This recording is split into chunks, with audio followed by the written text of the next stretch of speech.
Welcome to another weekly edition of our StaySmart newsletter and podcast, brought to you by Viciniti Corporate Housing, where we try to keep you updated on what we see happening in corporate housing, education, business, travel, hospitality, anything that we think may be relevant to you and to your company. It's a cool fall day here in Kansas, but I'm enjoying the weather. I do enjoy the fall season. We have some really good articles for you this week. The first one was actually brought to my attention at a recent CHBA event, and we've had a couple people bring this to my attention. I thought it'd be a good article to talk about. It's definitely because it affects our industry. The article talks about in British Columbia, in Canada, there were some new regulations put in place around the short-term rental industry. What's interesting about this is their definition in this legislation is that short-term rentals are for stays of 90 days or less. That's a big change from regulations that we've seen around the country and around the globe, really. We just talked about recently the regulations in New York City. Those were based on stays of 30 days or less. Dallas, Phoenix, all these regulations that we've seen recently have been about 30 days or less for short-term rentals. They define short-term rentals as less than 30 days. This is a little bit different. Obviously, this article talks about BC United, a political party, opposing the legislation and wanting to make some modifications to it, and they suggest changing that to 30 days or less for the definitions of short-term rentals.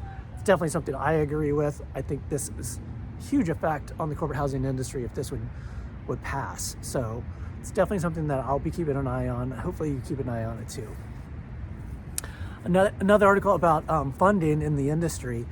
Anyplace announced recently $10 million in funding. Anyplace has been around since 2017. I think this brings their funding to $18 million. So, it's a corporate housing company, a furnished rental company. They do stays of 30 days or less, or 30 days or longer for their 4 different locations: New York, LA, San Francisco, San Diego. With this funding, they're looking to expand. I think it's an interesting article just because you see more funding in the industry, in the space, whether it's an agency model or fixed asset model like this. I think it's good to see funding continuing to go into the corporate housing segment or temporary housing segment. Don't always like more competition, but it's good to see funding coming into the industry. The next couple articles kind of in regards to business lounge, airport business lounges. We've talked about this previously. Popularity of them, and this article talks about the popularity has caused overcrowding in these locations too, and how are airlines and travel companies and credit card companies dealing with that. Delta Airlines, we had talked about previously on one of our podcasts, had put in new restrictions because of the overcrowding, and they just last week announced that they were pulling back from those regulations. So I think that's interesting because I think it's something that we're going to continue to see. Delta, United, American, they're all announcing new lounges or splitting up their lounges to have different tiered access. So I think we're going to continue to see the popularity. So I think we'll see more and more expansions in the business lounge segment. And then the next article after that is kind of ties on to that because Priority Pass announced, in addition to the 1,300 locations you can already access globally with Priority Pass, you can now get access to the gyms, the one in Philadelphia and one in Baltimore. It's the Roam Fitness locations. I think it's really interesting. Something I would probably take advantage of is being able to access a gym. You have a long layover, a flight delay. I was just delayed in JFK for several hours. Would have been nice to get, a quick little workout in. They have a gym and lockers and things like that, so you don't have to worry about being the stinky guy on the plane. You can get a quick workout, take a shower, get on your next plane. I really like that idea. It's something I'm going to be taking a look at.